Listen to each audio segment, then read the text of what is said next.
Olá, tudo bem? No vídeo passado eu fiz uma pesquisa perguntando quais seriam os assuntos de maior interesse da minha audiência. Então colocamos ali diversas possibilidades, tanto na área da TI quanto de engenharia. Essa pesquisa ainda está em aberto e se você quiser participar, eu vou deixar esse link então logo abaixo do vídeo. Então, hoje nós vamos começar com pequenas automações, porque na nossa visão, toda pessoa deve saber programar pelo menos a um nível mínimo para fazer seus próprios scripts, porque num mundo em constante mudança, onde a inteligência artificial está ganhando muita relevância e nós temos processadores por toda parte, né? Não só no celular, mas no carro, na geladeira, na televisão. Então é muito importante sabermos lidar com um mínimo assim, de programação para poder viver nesse ambiente mais tecnológico. E isso impacta todas as profissões. Aqui nós recomendamos o estudo do Python, porque é uma linguagem muito simples de aprender, realmente, ela, de todas as que eu conheço, ela é a mais simples, pesquisei outras, né? E entendo que para uma pessoa que não é um programador profissional, o Python é excelente. Inclusive, para alguns programadores profissionais, em áreas específicas, o Python é sim a melhor solução. Então, nós temos um curso de Python que está na Udemy. Lá eu explico detalhadamente como esse ambiente, essa linguagem funciona. E aqui eu vou fazer apenas uma aplicação dessa tecnologia.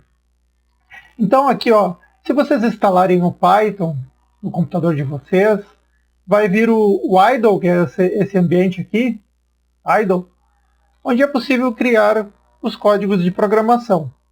E aqui eu comecei já com um script aqui do lado, cujo objetivo é obter dados que são do nosso computador, porque nós poderíamos estar trabalhando com monitoramento de diversos dispositivos na rede, usando IoT, usando outras tecnologias, mas para você testar aí, o que você tem é o seu notebook. Então eu resolvi então começar do básico, obtendo dados do notebook. Para vocês conseguirem fazer o mesmo que eu, vocês têm que instalar um pequeno sistema aqui, um pequeno software gratuito, que faz essas leituras. Então deixa eu colocar ele aqui na tela. Então aqui já estão aparecendo dados do meu notebook. Vocês podem buscar mais informações e baixar essa aplicação gratuita nesse site aqui, openhardwaremonitor.org. E o que ele é? Um monitor de hardware free, é open source, e você pode ali obter dados de temperatura da CPU, velocidade de ventiladores, voltagens, carregamento, que é um percentual do máximo possível, também ocupação em absoluto da memória RAM, esse tipo de coisa.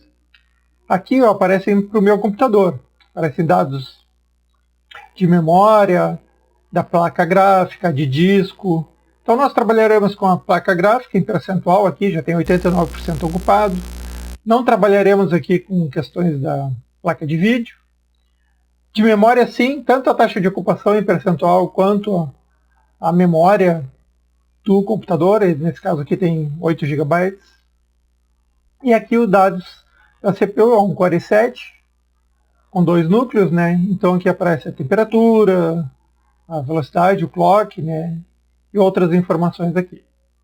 Então, vocês precisam instalar esse sistema e, na verdade, ele é uma pasta zipada que vocês não precisam nem instalar no computador, é só dizipar. Se vocês fizerem um download, vai aparecer isso aqui para vocês, ó, esse item aqui zipado, Open Hardware Monitor, e aí vocês dizipam ele e rodam aqui o exe, que é esse carinha aqui.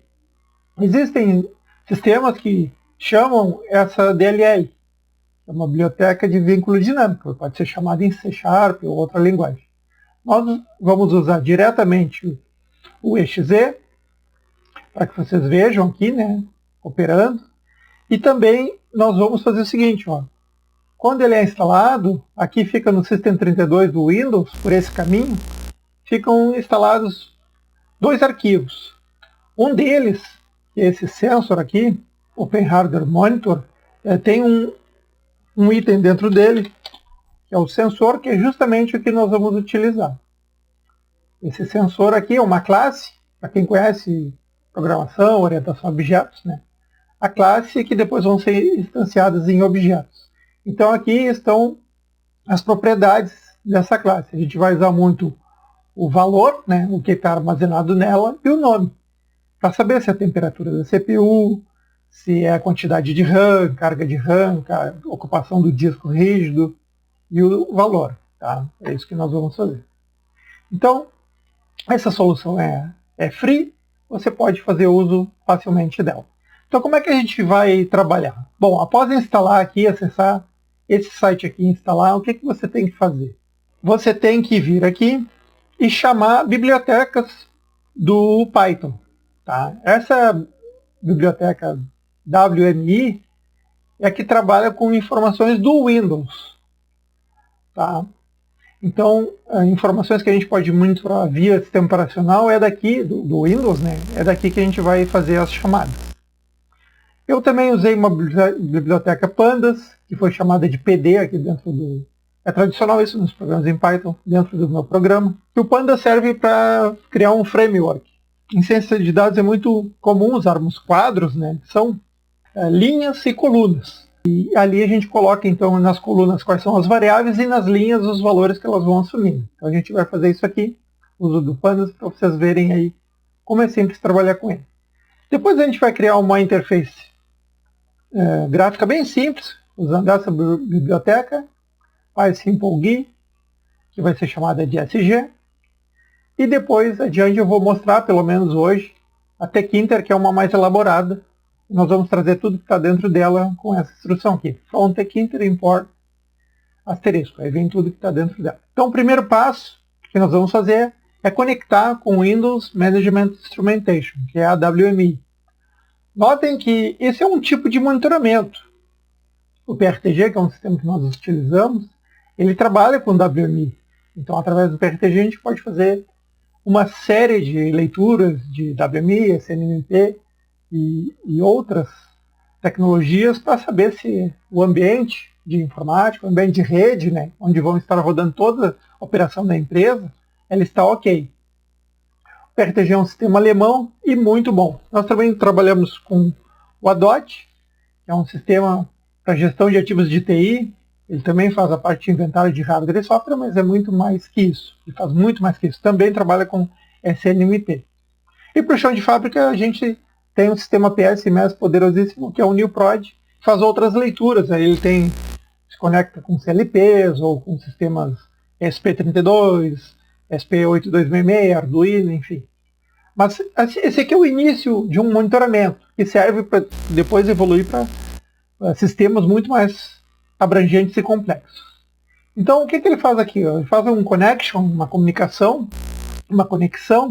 com a WMI, que é essa biblioteca que eu acabei de trazer aqui, .wmi em maiúsculo. O namespace é root open hardware monitor, que é o que se vocês forem ver, o caminho aqui, o root, a partir de framework, é root open hardware monitor, que é onde estão aqueles dois arquivos, que é ali que ele vai fazer a conexão. E depois ele vai trazer aquele sensor que eu mostrei para vocês, depois de conectado, ele vai trazer o sensor, para trazer informações a respeito dele, do sensor. E aí vão ser os diversos sensores, não um só, né? Mas todos esses aqui. Ele traz uma lista de sensores aqui com todas essas informações e eu vou selecionar algumas. Aqui ó, eu coloquei algumas em comentários aqui, algumas informações, eu vou começar a tirar esses comentários aí para vocês poderem ver. Por exemplo, de pronto aqui, o que ele faz? Ele vai gerar um arquivo CSV e vai imprimir alguns dados. Então vamos rodar isso aqui. Dou um F5 para rodar aqui, um idle, e ele vai imprimir para mim alguns dados. Então aqui eu tenho que colocar aqui onde está dados, na verdade são classes, senão ele dá erro, né? Então vamos rodar de novo aqui. Agora ele aparece então algumas classes, né, que eu coloquei ali para ele imprimir para mim. Então algumas informações a respeito desse conjunto de dados. Vejam ali. E ele criou o arquivo. Esse arquivo eu quero mostrar para você também. ele criou o arquivo. Então, essas informações estão em automações, Open Hardware Monitor. Aqui vejam que ele criou o arquivo. Se eu abrir o arquivo aqui, já vai aparecer as diversas classes. E uma das classes aqui que a gente pode acessar para obter as informações é justamente a do sensor, que é essa classe aqui. Tá? Então, nós vamos trabalhar com ela. Então, eu poderia, de novo, colocar isso aqui como comentário e imprimir outras informações. Por exemplo, ó, poderia imprimir só os dados de classe. Né? Então, ele vai aparecer, olha, são 71 linhas, é de 0 a 70, começando com essas 5 primeiras e terminando aqui com essas 5 últimas. Daí eu posso ir colocando, liberando algumas informações aqui para você, para que você entenda passo a passo assim como foi feito. Isso aqui eu testei, é um artigo original, essas informações eu montei, mas é interessante vocês olharem como é que foi construído. Então agora aparece aquelas informações que eu tinha antes, mas agora outras aqui, dessa outra maneira aqui. Então eu posso ir, agora vamos até o final aqui, mostrando até as 60, então passa aquelas ali. Quando ele tem muitas linhas, ele agrupa, aqui como aparece, 61 linhas agrupadas. Se eu desagrupá-las, vai aparecer como era aquele arquivo CSV. Vejam como é um arquivo CSV, ele já coloca vírgula, para depois eu levar para dentro do Excel, por exemplo, e conseguir separar a linha, o número da linha, né, com o item. Então aqui são classes, começando em 0, indo até a linha 70. Então são 71 elementos, na verdade. E o que nos interessa nesse momento é essa classe aqui. Ela é que tem todas as informações que eu preciso para fazer o trabalho. Então essa seria a primeira parte, saber que a gente está conseguindo conectar. Mas como é que eu leio os valores? Bom, agora vem uma segunda parte. Então, vamos colocar aqui como comentário. E vamos chamar uma segunda parte aqui, para que você conheça mais detalhes do sistema. Então aqui, ó, obtendo dados dos sensores. Então aqui estão os diversos sensores já carregados. Vamos buscar só o de CPU por enquanto.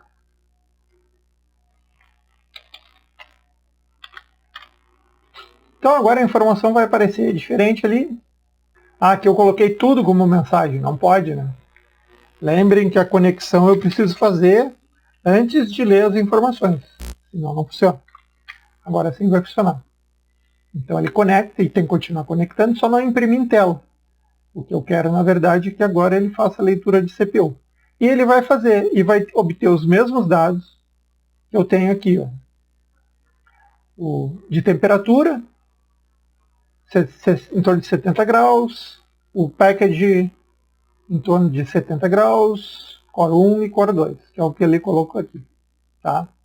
Então eu fiz uma lógica aqui que eu poderia ter criado uma função para isso, e numa outra aula eu vou estar mostrando isso, mas aqui eu construí uma lógica simples para que funcione, porque eu não lembrem que eu não queria pegar dados de GPU, né? Aqui tem os dados da placa gráfica.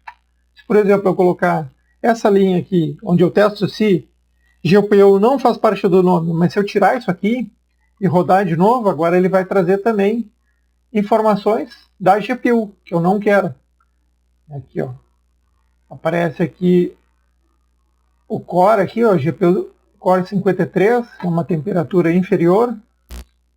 Então, essa temperatura de 53 graus que aparece aqui, eu não quero que apareça na minha lista, né? Então, se vocês verem ela no sistema ali, é porque essa linha aqui, que marca aqui se tem ou não GPU no nome do sensor, ela não está ativa. Se ela estiver ativa, ela vai estar testando isso e já não coloca mais.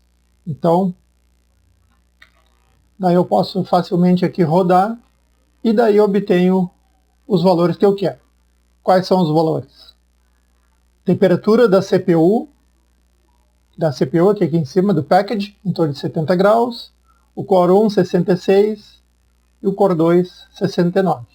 Notem, claro, cada vez que eu rodo aqui, eu vou obtendo valores diferentes, tal qual é aqui no sistema também, que está rodando continuamente. Qual que é a minha intenção? Na próxima aula eu mostrar outros dados, né, da memória, do disco, e também no futuro gerar gráficos a partir disso aí. Então eu vou mostrar interfaces gráficas assim para a gente ter essas informações. E adiante a gente pode exportar isso para o Excel, fazer gráficos no Excel, colocar num banco de dados SQLite, que é um banco de dados bem simples de trabalhar, e a gente vai evoluindo, eu vou mostrando como é que a gente vai construindo sistemas, né? De uma maneira bem simples, para o leigo aqui conhecer, mas que no futuro pode resultar em sistemas fantásticos aí, com muita gente profissional programando e também escalando essas soluções mais simples. Tá bom? Então, o vídeo já está um pouquinho longo, a ideia era só ensinar vocês a como, via um script Python simples, conseguir obter a temperatura da CPU hoje. Na semana que vem a gente vai poder evoluir mais com esse programa aqui. Então, eu espero que você tenha gostado bastante aí. Divulgue nosso trabalho, se você acha que é relevante aí para você. E nos vemos na próxima semana. Obrigado.